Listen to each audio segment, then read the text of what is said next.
ঠান্ডা ট্রেড দিত যে যেমনি আছেন এমনিই থাকেন, বাইরে কারোর সাথে যোগাযোগ করা, কাজ করা, এগুলোর কথা কখনো চিন্তা করবেন না। জুয়েল ভাই যেমনি চালাইতে সামনেই চলেন। জুয়েল এবং ডিবি হারুন যা যা বলেছে আমার সম্পর্কে কোনো কিছুর ভিত্তি ছিল না, কোনো প্রমাণ ছিল না, এক একজন এক এক রকম স্টেটমেন্ট দিয়েছে। এবং আমাকে যখন রিমান্ডে আনে, একদিনের রিমান্ডে আমাকে জেল গেট থেকে জুয়েলের প্রাইভেট গাড়িতে করে রিমান্ডে আনা হয়। এটা কি কোনো কোথাও আইন আছে? আমি আমার যে আইও ছিল ওসি, তাকে আমি জিজ্ঞেস করি যে এটা সরকারি গাড়ি থাকবে, সেটা না হয়ে জুয়েলের গাড়িতে কেন আমাকে যেতে হবে, এটা আমি জিজ্ঞেসও করি। কিন্তু আমাকে জুয়েলের প্রাইভেট গাড়িতে করে আমাকে হারুন ছিল তখন হচ্ছে তেজগাঁও জোনের ডিসি, ওই শ্যামলীতে যে ওদের অফিস আছে, ওই অফিসে যখন আমাকে রিমান্ডে আনা হয়, হারুন আমাকে কফি খেতে দেয় এবং বলে কফি খান। তখন আমি কফি খেতে আসিনি, আমি তো রিমান্ডে আসছি। তখন সে বললো যে শোনেন, জুয়েল তখন সামনেই ছিল, আমি জানি না কোন আইনে আছে যে বাদীর সামনে আসামিকে হচ্ছে রিমান্ডে জিজ্ঞাসাবাদ করা হবে। এবং আমাকে কোনো জিজ্ঞাসাবাদই করা হয়নি, শুধু বলছে যে যা হয়েছে ভুলে যান, ছেলেকে বাঁচাইতে চলে, ছেলের তো লাইফ আছে, তার ভবিষ্যৎ বা তার লাইফ ঠিক করতে চাইলে, আপনার নিজের লাইফ, আপনার মা একজন বৃদ্ধ মানুষ, সে জেল থাকতেছে, বাঁচাইতে চলে জুয়েল ভাই যেভাবে বলবে সেভাবে করবেন, যা বলবে তাই করবেন, মিলা যান আপনারা, আপনি আজ রাজি হয়ে যান জুয়েলের সাথে সংসার করার জন্য।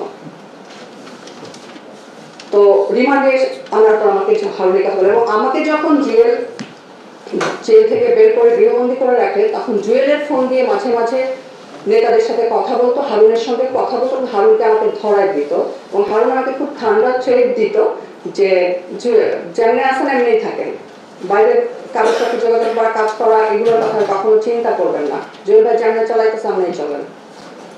ইভেন স্বরাষ্ট্রমন্ত্রীর ভাই, ছোট ভাই খোকন, উনি আমাকে একাধিকবার ফোন দিয়ে আমাকে এসব বলেছে, ঠান্ডা থ্রেড যেটাকে বলে, যে মামলা কিন্তু আরো হবে। জুয়েলের এত পাওয়ারটা, একজন সাংগঠনিক নেতা না হয়ে জুয়েলের পাওয়ারটা কোত্থেকে আসছে আপনারা ছবি দেখলেই বুঝবেন।